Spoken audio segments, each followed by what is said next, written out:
This video is a step-by-step instruction guide on installing the Rally Raid Level 2 shock in the Honda 300L Rally. Here you can see the OEM shock with the red spring by the Rally Raid shock with the preload adjustment. You can see the standard shock has very little preload adjustment, and it's very cheaply made and is part of the price point of this bike. It is the biggest weakness of the bike, and the Rally Raid shock, on the other hand, is a quality piece of hardware, and you can see it has a much larger range of adjustment. In this video, focus on the hydraulic pre-adjuster version of this shock. This video follows the written instructions that you can download from Rally Raid, so I suggest you download those and have those as a companion.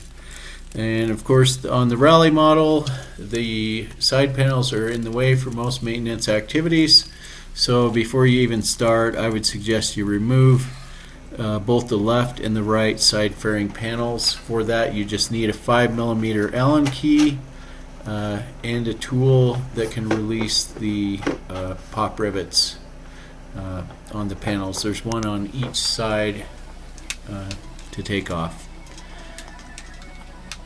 And then go ahead and take off the other side, and it just saves you some frustration to get those out of the way before you start. And then step one from the instructions, put the bike on a stand. Any kind of stand will do that will unweight the rear wheel.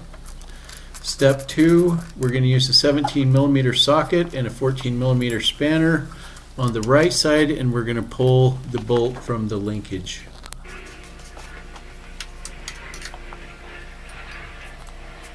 And then step three, we're going to do something. I used a strap, you can also use a block, but you want to unweight the rear wheel and pull it almost, you want to unweight that linkage bolt so that you're working without tension on it from the weight of the wheel. Here we're on step four, again 17mm and 14mm. Remove the lower shock bolt, and once we get that out, you can discard that. The new shock comes with a new bolt.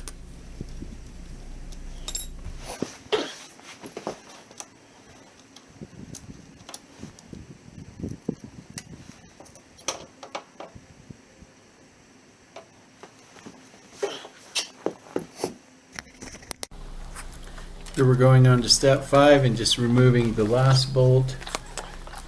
Again, it's a 17mm spanner. And watch the washer. And once that's out, you can remove the knuckle joint.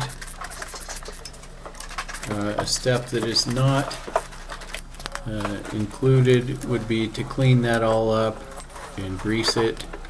And that's what we're going to do next. I would recommend a high quality waterproof grease. Here I've got Bell Ray, but any brand will do, and just clean all the bearings and apply some more grease in them. They don't come with much. And then we're going to go on to step six, and again the 17mm socket, and you can remove the battery, and it's probably a better idea. Here I just squeezed in there and pulled the bolt out, or the nut off.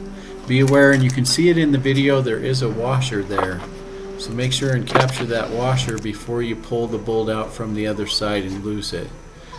And then when you pull the bolt out, the shock will fall, so support it with your other hand. And there it is. The fending shock is finally removed. Going on in the directions, now we're on step 8. We're going to remove two sprocket cover screws with an 8mm socket, and also the screws that hold that are on the sensor plate. We'll get back into that in a minute. And now I'm going to combine a few steps, so I'm combining from the written instructions 10, 12, and 18. Notice that the shock has a flat side, and that flat side should go to the front of the bike. And here I'm going to feed the the pre-adjustment knob up through at the same time that I'm inserting the shock absorber. I think that's easier than doing it after the shock absorber's in the tunnel.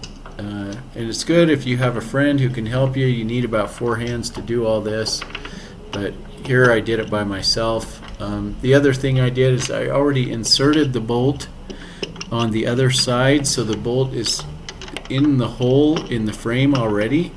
So as I put the shock into position, I can reach over with my other hand and just push the bolt through, and that will support the shock.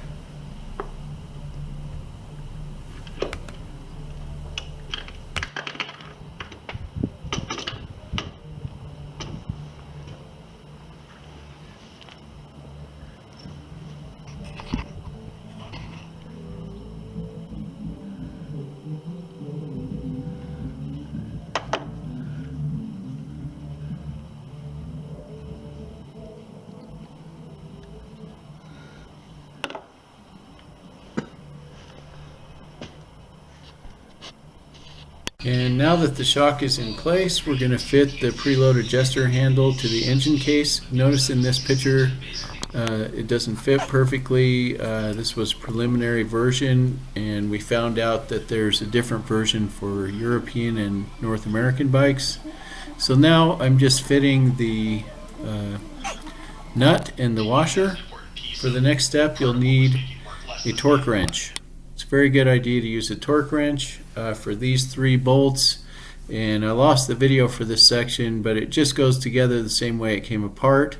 I would start from the top and work to the bottom, and you can see the order there, and then torque everything to the specifications. Here you see the proper North American bracket, which is perfectly made for non-Euro machines and maybe in some other markets.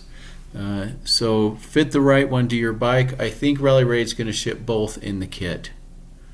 And here you can see the completed bike, how easy it is with all the covers on the Rally to reach into the front and easily adjust the preload. And this is really handy if you're changing the load. Also at the bottom of the shock, it's also very easy to adjust the damping adjustment. It's a combination rebound and compression damping on one screw. Works very well, very easy to set up. And here you can see sometimes when I travel with my bikes, this is a load of about 50 pounds. And so having this quick preload adjustment, I can quickly dial the suspension for that load. In just a minute, I can have it set up to carry this much weight. And now when you're out riding the trails, the bike just handles so much better. It's under so much more control. The Rally Raid shock absorber with the hydraulic preload adjuster is, in my opinion, the best shock on the market for the Honda CRFL300 and Rally version. And I hope that you find this video helpful in installing your Rally Raid shock on your motorcycle.